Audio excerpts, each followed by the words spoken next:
मैं सौम्या और आप देख रहे हैं सरल न्यूज। लगातार सोशल मीडिया पर एक ध्रुव राठी की वीडियो वायरल हो रही है जिसमें वो कहते नजर आ रहे हैं कि भगवान राम ने 14 वर्षों तक क्या वो कंदमूल खाकर रहे थे। लंबे समय तक हिरण का मांस खा रहे थे कि जंगल में हिरण ही खत्म होने लग गए। अब यही सवाल रामायण में श्री राम को लेकर उठता है, क्या राम ने भी मांस खाया? सच बात यह है दोस्तों कि वेदों और वाल्मीकि रामायण में भी मीट खाने के उदाहरण मिलते हैं। स्वामी विवेकानंद ने भी अपनी किताब the East and the West में लिखा है, आधुनिक वैष्णव एक दुविधापूर्ण स्थिति में खुद को पाते हैं। रामायण और महाभारत में ऐसे उदाहरण मिलते हैं जहां राम और कृष्ण को मांस का सेवन करते हुए और मदिरा पीते हुए उन्होंने हिरण मारकर खाया था और उसके बाद उसने कहा कि पांडवों ने भी जो है वो इतने हिरण खाए थे कि उसके बाद हिरण की कमी जो है वो होने लगी थी। सोचिए, एक ऐसा व्यक्ति जिसने कुछ समय पहले ये बोला था कि मैं भगवान अल्लाह ईश्वर जीसस में नहीं मानता हूं, और आज वो कुछ ऐसी बातें कह रहे हैं जो धार्मिक भावनाओं को ठेस लगाता है। सवाल यह है कि ध्रुव राठी आखिर इस तरह की बातें किस बुनियाद पर, किन सबूतों के तहत कह रहे हैं। सबसे पहले मेरी बात जो मैंने आपको बताई कि ध्रुव राठी ने कही है उसे अपनी कानों से सुनिए। तो सुना आपने, ये साफ हो जाता है कि ध्रुव राठी ने जिस शब्दावली का इस्तेमाल किया है वो कहीं ना कहीं हिंदू भावनाओं को ठेस पहुंचाता है। अब ऐसे में ही अगर कोई ये कह दे कि यही शब्द जो है आप दूसरे धर्म के लिए प्रयोग कर ले तो ध्रुव राठी कहेंगे कि ये प्रोपेगेंडा है। लेकिन सवाल यही है, क्या जिस तरीके से उन्होंने भगवान राम पर एक बार फिर से गंदी, अभद्र और घटिया टिप्पणी की है, अपनी गंदी और ओछी मानसिकता का परिचय दिया है, यही परिचय वो किसी इस्लाम के लिए या किसी अन्य धर्म के लिए दे सकते हैं? क्या वो यही शब्द जो है कह सकते हैं कि भाई दूसरे धर्म में भी जो चीजें गलत है वो खाते थे या मोहम्मद पैगंबर ऐसा कुछ खाते थे, वो कह सकते हैं? वो नहीं कह सकते, क्योंकि उन्हें पता है कि अगर वो ऐसा कुछ कहते हैं तो सर तन से जुदा हो जाएगा। लेकिन वो इसलिए भगवान राम पर कह रहे हैं क्योंकि उनको एक खुली छूट मिली हुई है उन सनातनियों की ओर से या फिर उन लोगों की ओर से जो कहते हैं कि भगवान राम का अस्तित्व नहीं है। भारत में बैठकर कहने वाले लोग जिनका कहना है भगवान राम का अस्तित्व नहीं है, और फिर भी वो राम मंदिर के लिए, एक तरफ मस्जिद के लिए कोई लड़ता है तो कोई राम मंदिर के लिए, और छाती पीटते हैं।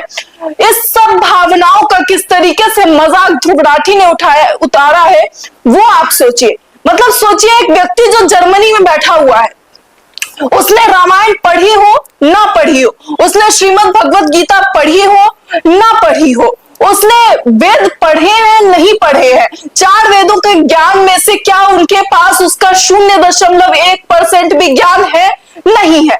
लेकिन उन्होंने अपनी गंदी और भद्दी टिप्पणी करने से पहले एक बार भी नहीं सोचा कि आखिर ये टिप्पणी वो कर रहे हैं तो क्या वो सही है या गलत है।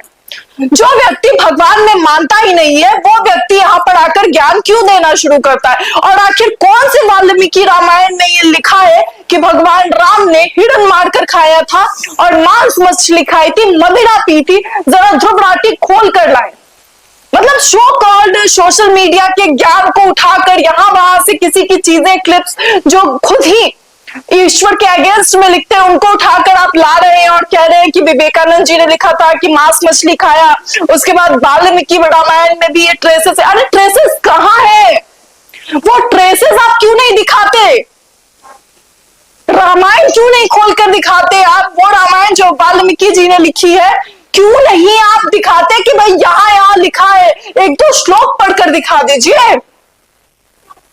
मगर नहीं,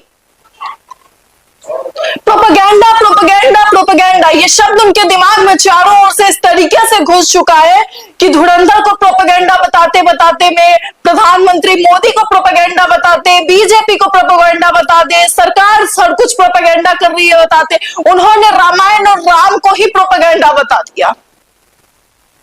ऐसे लोगों की मानसिकता वाले लोग अगर भारत में आ जाए ना, यही शब्द आप भारत में आकर कहिए ध्रुव राठी, मैं तो खुलेआम ये शब्द कह रही हूं कि ध्रुव राठी यही शब्द भारत में आकर कहे और उसके बाद बताए कि कहां वाल्मीकि रामायण में ये शब्द लिखे हैं। सो कॉल्ड रिसर्च लाने वाले ध्रुव राठी क्यों नहीं बताते कि कौन सा श्लोक कहता है कि भगवान राम ने मांस खाया, मदिरा पी, मीट खाया, कहां खाया, किस जगह पे खाया, होगा ना, उनके पास सारी रिसर्च होगी, आई थिंक प्रॉपर रिसर्च करके लाते हैं वो वीडियोस, 35-35 40-40 मिनट की वो वीडियोस लाते हैं, जनता को जागरूक करते हैं। कुछ शब्द तो ऐसे भी मेरे मुंह से निकल सकते हैं शायद जो नहीं बोलना चाहिए मुझे, लेकिन फिर वही बात है कि उनमें और मुझ में कुछ फर्क है। एक गिरे हुए व्यक्ति जिसका खुद का कोई चरित्र नहीं है, जो कहता है कि मैं भगवान को नहीं मानता और फिर भगवान पे टिप्पणी करता है, उस व्यक्ति से मतलब क्या ही उम्मीद रखी जाए।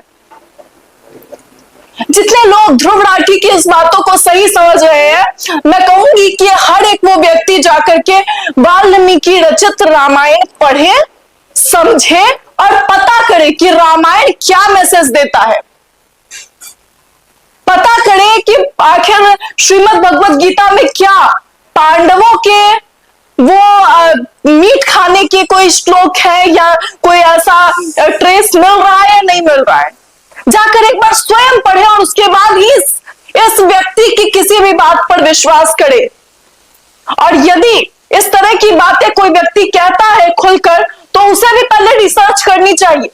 ध्रुव राठी जाकर रिसर्च करे, पढ़े और फिर ज्ञान दे। यहां पर कुछ भी बोल देना सिर्फ इसलिए सनातन को गालियां दे देना क्योंकि आप वहां बैठे हुए और आप भी एक प्रोपेगेंडा चला रहे हैं, इसलिए आप ईश्वर पर जो गंदी टिप्पणियां है वो कर देंगे, तो उसे यहां एक्सेप्ट नहीं किया जाएगा। अगर ध्रुव राठी को लगता है कि ये चीजें एक्सेप्ट करके भारत के लोग हिंदू मान लेगा, तो ये उनकी बहुत गंदी और गलत फहमी है। और इस घटिया गलत फहमी को उस दिन खत्म कर दिया जाएगा जिस दिन, मैं तो कहती हूँ ध्रुव राठी एक बार जो है इस्लाम भी पढ़े, ध्रुव राठी इस्लाम पढ़े, कुरान पढ़े, और उसके बाद कुरान की भी जो थोड़ी सी गंदी और घटिया वाहियात कोई चीज हो तो वो भी सामने रखे। नहीं मतलब बिना पढ़े अगर आप रामायण का चरित्र चित्रण कर सकते हैं, भगवान राम पर टिप्पणी कर सकते हैं, तो मैं तो कहती हूँ एक बार आप कुरान भी पढ़ ही लीजिए, क्योंकि जिन्होंने कुरान पढ़ी है वो भी कुछ ऐसी बातें कहते हैं जिसपे उनको धमकियां मिल जाती हैं, गला काट दिया जाता है सलीम वास्तिक जैसे लोगों का।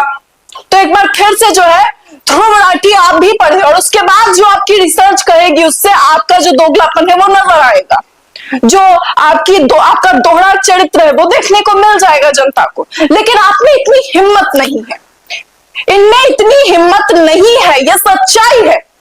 और मैं एक बार फिर खुला चैलेंज करती हूं कि वाल्मीकि रामायण के कौन से श्लोक में यह लिखा है कि भगवान राम ने हिरण का मांस खाया था और मदिरा पी थी, जरा निकाल कर दिखाए।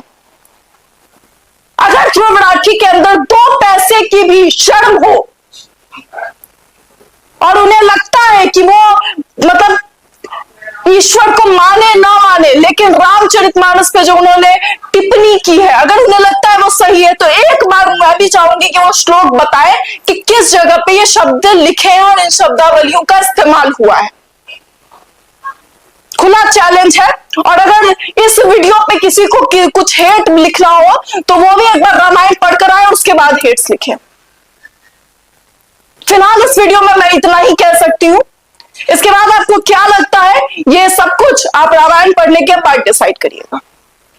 इस खबर में इतना ही। ऐसी तमाम खबरों के लिए देखते रहे सरल न्यूज।